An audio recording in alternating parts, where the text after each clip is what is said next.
दोस्तों, मैं आज आपको बताने वाला हूँ पीएम सेवा निधि के बारे में।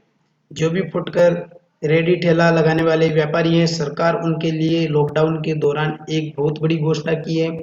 इसके लिए प्रधानमंत्री नरेंद्र मोदी जी ने कोरोना वैश्विक महामारी की जो नुकसान हुई, जो देश में स्थिति पैदा हुई है, उन गरीब भाई बहनों और विशेषकर रेडी ठेला पटरी पर सामान बेचने वाले श्रमिकों साथियों के लिए तमाम मुश्किलों के बावजूद भी ये संयम और संघर्ष की जो शक्ति दिखाई है उन लोगों ने, और उनको आर्थिक हितों को ध्यान में रखते हुए सरकार ने यह योजना लागू की है, पीएम सेवा निधि। अब इस योजना का उनको कैसे लाभ मिलेगा और क्या करना है आवेदन करने के लिए?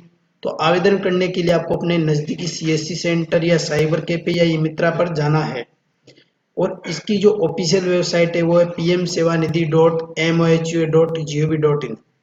अब हम बात करते हैं दोस्तों कि ऑनलाइन आवेदन करने के संबंध में। इसके अलावा आवेदन करने से पहले कौन कौन से फुटकर व्यापारी इसकी श्रेणी में आते हैं और उनको किन बातों का ध्यान रखना चाहिए। अगर कोई व्यापारी ऑनलाइन डिजिटल ट्रांजैक्शन करता है तो सरकार उसको कैशबैक की स्कीम भी देगी। इसके अलावा जो पीएम स्ट्रीट वेंडर्स आत्मनिर्भर पीएम स्वनिधि योजना है, इस योजना की शुरुआत सरकार ने 1 जून 2020 को घोषित की गई थी। पीएम स्ट्रीट वेंडर्स आत्मनिर्भर पीएम स्वनिधि, इस योजना की घोषणा 1 जून 2020 को की गई थी, और इस योजना में केंद्र क्षेत्र स्कीम है एमएचओ द्वारा पूर्व वित्त पोषित। इसके अलावा वेंडर्स को अपनी आजीविका फिर से शुरू करने के लिए और आत्मनिर्भर बनाने के लिए पीएम स्वनिधि योजना का लागू किया गया। इसके बाद में आपको क्या करना है,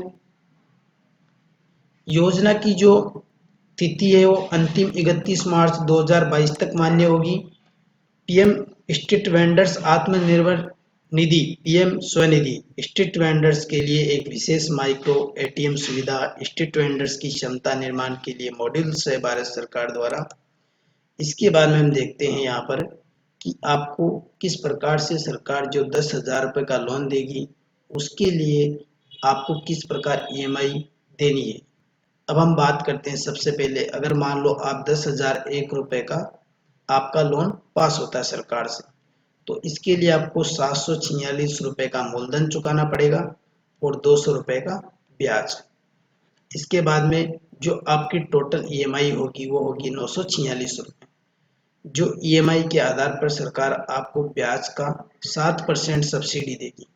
और इसके अलावा अगर आप ऑनलाइन ट्रांजैक्शन करते हो और टाइम पर किस्त देते हो बैंक को, तो आपको बैंक प्रोत्साहन राशि के रूप में 100 रुपये देगा। तो ऐसे आपकी जो फर्स्ट इंस्टॉलमेंट है उस पर आपको 158 रुपये का लाभ मिलेगा।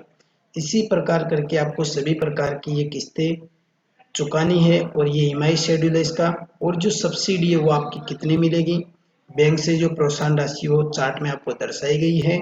ऐसे मिलाकर आपको सालाना 1602 रुपये का फायदा होगा पीएम स्वनिधि योजना के तहत। इसके बाद में हम बात करते हैं ब्याज सब्सिडी के फायदे क्या हैं। 10,000 रुपये का ऋण 24% की ब्याज दर पर आपको मिलेगा। प्राप्य लाभ, ब्याज सब्सिडी 7%, यानी आपको 10,000 रुपये पर 7% सब्सिडी सरकार देगी। 402 रुपये का आपको वो फायदा होगा। डिजिटल पेमेंट पर कैशबैक प्रोत्साहन, अगर कोई वेंडर डिजिटल पेमेंट करता है तो उसको 1200 रुपये वार्षिक मिलेंगे। कुल लाभ उसका जो हो रहा है वो है 1602 रुपये। और जो देय ब्याज है, जो 10,000 रुपये पर वो ब्याज देगा 24% की दर से 12 महीने के लिए, वो उसको देने पड़ेंगे 1348 रुपये। अगर कोई वेंडर नियमित डिजिटल पेमेंट से कैशबैक प्राप्त करता है तो उसका जो कुल प्राप्य लाभ ब्याज भुगतान से अधिक है, अर्थात यह ब्याज मुक्त ऋण है। अगर उसको 1602 रुपये का वो फायदा हो रहा है और इसके अलावा 1348 रुपये का उसका ब्याज लग रहा है, तो इसकी तुलना में 1602 रुपये ज़्यादा है। इसके बाद में हम बात करते हैं पीएम स्वनिधि योजना के लिए कौन पात्र है। जो आसपास के परिनगरीय ग्रामीण क्षेत्रों से नगरपालिका की भौगोलिक सीमा में बिक्री कर रहे हैं, नगरपालिका क्षेत्र के आसपास सीमावर्ती क्षेत्रों में अगर वो बिक्री कर रहे हैं, जिन्हें नगर पालिका टाउन वेंडिंग कमेटी द्वारा एक सिफारिश पत्र जारी किया गया है, तो वो व्यक्ति भी इस योजना के लिए पात्र हैं। इसके बाद में जो सर्वे में छूट गए थे या वे जिन्होंने सर्वे पूरा होने के बाद वेंडिंग शुरू किया एवं जिन्हें नगर पालिका टाउन वेंडिंग कमेटी द्वारा सिफारिश पत्र जारी किया गया, तो वो व्यक्ति भी पीएम स्वनिधि योजना के पात्र हैं। अगर ये सब आपके पास नहीं है तो आप एक provisional certificate PM Svanidhi website पर जाकर ले सकते हो और वहां से ये अपनी नज़दीकी नगर पालिका में जाकर इस प्रोविजनल सर्टिफिकेट को आपको वहां से मोहर लगवानी है और इसकी जो लोकल फॉर्मेलिटी है वो वहां पर करनी है। उसके बाद में आप इस योजना के पात्र हैं। सर्वे में अगर किसी व्यक्ति को चिन्हित कर लिया गया है परंतु उसका सर्टिफिकेट या वेंडिंग पहचान पत्र जारी नहीं किया गया था, तो वो व्यक्ति भी इस योजना का पात्र है। इसके बाद में हम बात करते हैं आगे की।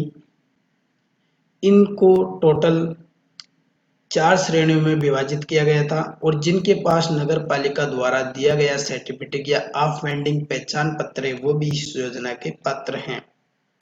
इसके बाद में हम बात करते हैं 24 मार्च 2020 को एवं इससे पूर्व शहरी क्षेत्रों में वेंडिंग कर रहे सभी वेंडर्स योजना के पात्र हैं पीएम स्वनिधि योजना की। ऋण आवेदन की स्थिति कैसे जानें? जब आप ऑनलाइन आवेदन कर दोगे सीएससी या साइबर कैफे के माध्यम से या अपने मोबाइल ऐप के माध्यम से, तो संपूर्ण प्रक्रिया एक मोबाइल ऐप और वेब पोर्टल के माध्यम से स्वचालित होगी। आवेदन जमा करने पर आपको प्राप्त यूनिक एनक्लोजमेंट नंबर का उपयोग करके आप आवेदन की स्थिति जान सकते हैं।